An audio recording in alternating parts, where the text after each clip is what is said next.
Армысыздар, назарларыңызға осы аптаның қорытынды жаңалықтарын ұсынамыз. Украинада соғыс басталғалы бері 516 бейбіт тұрғын қаза тауып, 908 адам жарақат алды. Бұл туралы Біріккен ұлттар ұйымының адам құқықтары бойынша жоғары комиссары хабарлады. Сонымен қатар Ресей әскері Украинаға басып кіргелі бері елден 2 миллионнан астам адам босып кеткен. Европада екінші дүниежүзілік соғыстан бері мұндай дағдарыс болмаған. Ұйым мәліметіне қарағанда көз жұмғандардың арасында 98 ер адам, 60 әйел, 9 бала, 5 қыз және 23 сәби бар. Қалған құрбан болған 312 адамның аты жөні анықталмады. Қаза тапқандардың басым бөлігі Донецк және Луганск облыстарының тұрғындары. Бұл аймақта 111 адам қаза тауып, 462 адам жарақат алған. Біріккен ұлттар ұйымы қаза болған бейбіт тұрғындар саны бұдан да көп болуы мүмкін екенін, себебі нақты ақпараттар кеш түсіп жатқанын, олардың көбін растау қажет болып жатқанын жеткізді. Жүздеген тұрғын үй зардап шеккен Волноваха, Мариуполь және Изюм қалаларынан келген мәліметтер бұл статистикаға енгізілмеген, себебі олардың көбі тексерілмеген. Соғыс басталғанына 2 апта уақыт өтті. Осы уақыт аралығында 900 мыңға жуық украиндық бас сауғалап Польшаға өтсе, 150 мыңы Венгрияны паналаған. Еуроодақ өз аумағында 6,5 миллион босқынды қабылдауға дайын. Елдің мемлекеттік шекара қызметі бір тәуліктің ішінде Украин шекарасынан батысқа қарай 132 мың адам өтті деп хабарлады. Біріккен ұлттар ұйымының босқындар ісі жөніндегі жоғары комиссары Филиппо Гранди: бізге атыстың тыйылғаны керек, бітім керек. Сол кезде адамдар елден қашпайды, үйлеріне қайта оралады. Бірақ олар қазір әбден шошынып қалған, деді Әл Жазира телеарнасына берген сұхбатында. Қазақстандық Эйр Астана әуе компаниясы Ресейге ұшатын рейстерін түбегейлі тоқтатты. Әуе тасымалдаушы компания мұны өндірістік себептермен түсіндірді. Бұған дейін ресейлік S7 Airlines және Аэрофлот компаниялары Қазақстан мен Ресей арасындағы рейстерін тоқтатқан. Бұған Украинаға салған санкция себеп болған. Ресейлік Аэрофлот пен Россия компаниялары 8 наурыздан бастап шетелге ұшатын барлық рейстерін тоқтатқан еді. Оның алдында Росавиация әуе компанияларға 6 наурыздан бастап шетелге ұшатын рейстерді, ал 8 наурыздан бастап шетелден келетін рейстерді тоқтатуға кеңес берген. Ресей Украинаға басып кіргеннен кейін Еуроодақ, ақш, Канада және өзге елдер Мәскеуге санкция салған. Жоғарыда аталған шешімдерге осы санкция түрткі болған. Жолаушылар тасымалдайтын ресейлік әуе компанияларға тиесілі ұшақтардың басым бөлігі шетел компанияларынан лизингке алынған. Санкция салынғаннан кейін шетел компаниялары ресейлік әуе тасымалдаушылармен келісім шарт түзіп техниканы қайтаруға мәжбүр. Санкция жайлы шешімге сәйкес олар мұны наурыздың соңына дейін аяқтауы тиіс. Қазіргі кезде ресейлік тасымалдаушылар пайдаланатын 980 ұшақтың 777 лизингке алынған, 515, яғни жартысынан астамы шетелдік компаниялардан жалға алынған. Өткен аптада Әзербайжанның 2 әуе компаниясы да санкцияға байланысты Ресей қалаларына ұшатын рейстерін тоқтатқан. 7 наурыз күні президент Қасым-Жомарт Тоқаев әкімдердің халықпен кездесулер өткізу туралы жарлығына қол қойды. Құжатта барлық деңгейдегі әкімдер жыл бойы халықпен кездесулер өткізсін.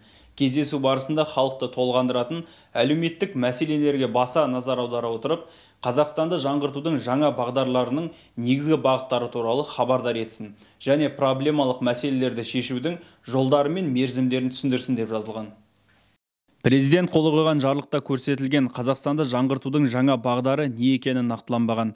Бұрынғы жиындарда көбіне президент жарлығы, үкіметтің жаңа бағдарламасы сияқты құжаттарды насихаттауға басымдық берілетін. Дегенмен құжатта әкім кездесуінің регламенті нақтылана түскен.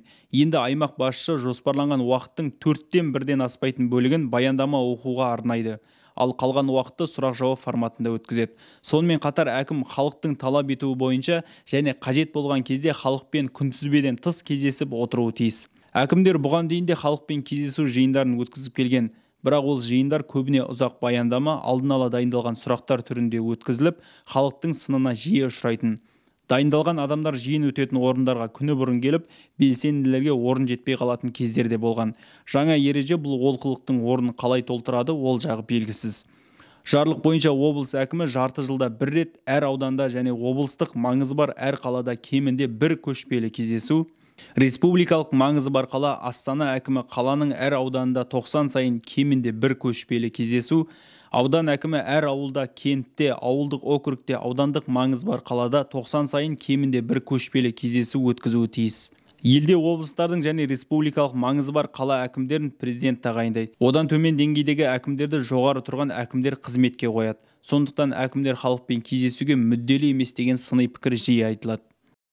9 наурызда Қазақстанның бұрынғы президенті Нұрсұлтан Назарбаев Түркия президенті Реджеп Тайып Ердоғанның шақыртуымен Анталияда өтетін дипломатиялық форумға барды.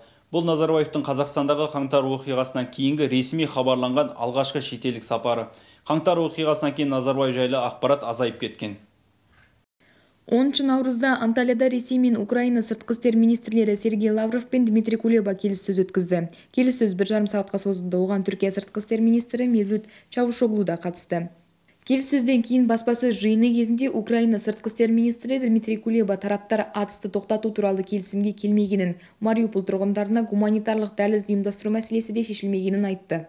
Бұған дейін екі елдің арнайы делегациялары Беларусьте 3 рет келіссөз үшін кездескен. Тараптар Украинаның кейбір қалаларында бейбіт тұрғындарға арнап гуманитарлық дәліз ұйымдастыруға келіскен. 10 наурызда Қазақстан ұлттық қауіпсіздік комитеті мемлекетке опасыздық жасады және билікті күшпен басып алмақ болды деп айыпталған ұлттық қауіпсіздік қызметінің бұрынғы басшысы Кәрім Мәсімовке тиесілі қымбат сарайлар мен мүліктерге тыйым салып тәркіледі.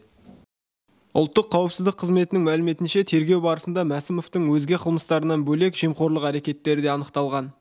Мәсімовтің ұлттық қауіпсіздік комитетінің төрағасы болып тұрған кезде шет мемлекет өкілінен жабық келісім бойынша $2 миллион көлемінде пара алу фактісі бойынша тергеу жүріп жатыр. Бұл қаражат Гонконгтан Қазақстан ұлттық банкіне қайтарылады деп жазылған ақпаратта.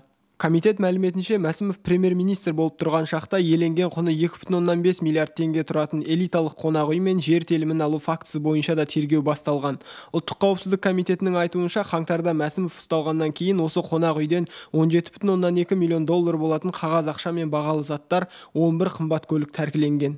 Ұлттық қауіпсіздік комитеті Мәсімовке тиесілі деп атаған жылжымайтын мүліктер мен бағалы заттардың суретін жариялаған. Комитет Мәсімов пен айналасындағылар шетел банктеріне шығарған аса ірі мөлшердегі қаражатты іздестіру, бұғаттау және Қазақстанға қайтару жұмысы ұйымдастырылып жатқанын да атап өткен. Қаңтар айының басында Қазақстанның шығысы мен оңтүстігіндегі наразылықтарға беймәлім топтар араласып, артық қан төгіске ұласты. Сол кезде президент Қасым-Жомарт Тоқаев Назарбаевтың көп жылғы сенімді серігі, ұлттық қауіпсіздік комитетінің төрағасы Кәрім Мәсімовті орнынан алды. Іле-шала ол тұтқындалған.